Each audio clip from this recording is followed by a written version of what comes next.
In the remote village of Byroon, nestled in the heart of a vast desert, lived a revered nun named Alara. The villagers held her in high regard, believing she was sent by divine intervention to guide them after their beloved priest had passed away unexpectedly. No one questioned her presence. They saw her as a gift from the heavens. One day, Alara's closest friend, Mara, discovered a startling secret about her. While sharing a simple meal, Alara revealed, "I am a princess. My father is the powerful king of Caldria." Mara was astounded. Despite Alara's grace, she had never suspected her friend's true identity.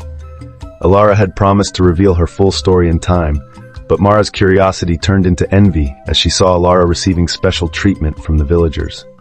As Alara continued to be honored and showered with gifts, Mara's jealousy grew. The villagers' belief that Alara was sent by God only fueled Mara's resentment. Unable to tolerate Alara's elevated status, Mara devised a plan. She enlisted a group of bandits to kidnap Alara and return her to Caldria, hoping to claim the ransom for herself. On the chosen day, Mara lured Alara on a walk far from the village. As they approached a secluded spot, Mara signaled the bandits to ambush them. To Mara's horror, the bandits captured both her and Alara. They had not anticipated Mara's involvement and feared she might expose their plan, so they decided to take her along. The bandits transported the two women on a treacherous journey across the desert, eventually reaching Caldria. Unknown to them, Alara's true identity was not what they believed. A scorned former maid of Caldria, Selene, had assumed the role of Alara to escape her past. She was, in fact, a chronic liar with no claim to royalty. Her deception had led her to Byroon at a convenient moment, but her lies would soon unravel. In Caldria, Selene's true nature was revealed to the king's officials, leading to a brutal revelation.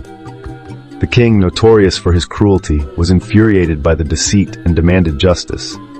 He decreed that Selene, masquerading as Alara, would be executed to serve as an example of the consequences of deception. The king's soldiers dragged Selene to a public square. There, amidst a sea of jeering faces, a freshly dug grave awaited her. Despite her pleas for mercy, the king's decree was unyielding.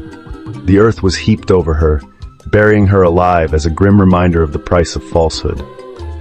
Meanwhile, Mara, distraught and desperate to escape her own fate, was abandoned by the bandits. She wandered the desert, facing the harsh elements and her own remorse. As days turned into weeks, her hope dwindled. The village of Byroon, unaware of the tragic end of their beloved nun, continued to pray for her return. Mara's fate was sealed by her own actions. Alone and broken, she eventually succumbed to the unforgiving desert, her life ending in a tragic culmination of her envy and treachery. The story of Alara and Mara became a cautionary tale in the village of Byroon, a sobering reminder of perils of deceit, jealousy, and the harsh consequences of failing to confront one's own flaws. The tragic end of Alara and Mara served as a stark lesson in integrity and the inevitable downfall of those who live in falsehood and envy.